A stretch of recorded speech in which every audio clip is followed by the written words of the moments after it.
I'm Stefan Holt, and this is News 4 Now for Thursday, December 13th. Welcome. First up, we're going to talk about the weather. Today's snow has cleared out of the area, and we've got a warm-up on the way tomorrow. The high should get into the 50s. Now to the news, authorities are trying to track down whoever set a wave of bomb threats across the country this afternoon.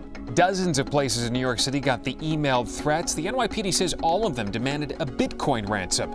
They were also sent to locations in New Jersey and Connecticut, all part of a nationwide scare that sources are calling a hoax. In one of the emails obtained by News 4, the writer threatens to detonate a hidden device unless they get $20,000 worth of the untraceable cryptocurrency. The FBI says it's monitoring the situation. The manhunt is on for the person who shoved a woman onto the subway tracks in Manhattan. It happened this morning at the Union Square station on the 456 platform. Police say the woman was standing near the edge when a stranger came up from behind and pushed her onto the tracks. Luckily, no train was coming. Fellow strap hangers rushed to pull her back up. She was taken to Bellevue Hospital and will be okay. It's scary. It's scary because you got to pay attention to your surroundings. And again, everybody's on their phones and stuff. You don't know. In New Jersey, it was literally raining cash after the doors of an armored truck suddenly flew open on the highway. Wow, wow. Oh my God. Route 3 in Elizabeth looked like a game of Frogger as drivers got out of their cars and began trying to scoop up $100 bills off the road. Police say the cash grab caused 2 crashes. They also want to remind drivers that the money isn't theirs and that anyone who picked it up should turn it back into police. Despite the warning, some people were back out hours later, still looking for some extra Christmas cash. You didn't find anything back there? Nah, there's nothing over here. They took it all, guys. Oh my God! Some incredible video here showing a fire at a strip mall in Queens early this morning.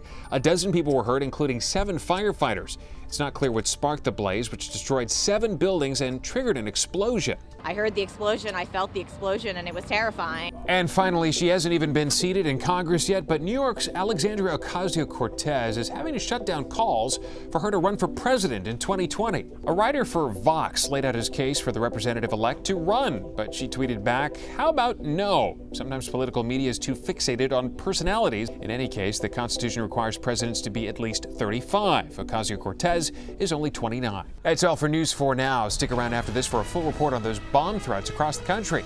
I'm Stefan Holt. Thanks for checking in. We do want to get to our chief investigative reporter, Jonathan Deans. John, what are you hearing from your sources on all these threats here? Yeah, basically that these threats are hoaxes and taxing law enforcement resources as they respond to them, but they have to as a precaution. This is an anonymous email that's being sent to random numerous locations across the tri-state area, actually across the country. The hoax email says the bomb has been placed in the building of the recipient, and it reads in part, if any suspicious activity or panic or emergency is noticed, the device will be blown up and they will withdraw this threat if you pay up by sending Bitcoin. That is the nature of this hoax email threat.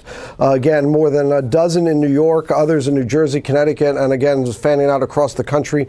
No rhyme or reason yet as to why certain government and school buildings, among others, are receiving these emails. The investigation underway a few weeks ago. The FBI in New Jersey and the state Homeland Security officials in New Jersey announced a new stepped-up campaign to investigate people and entities that make hoax threats.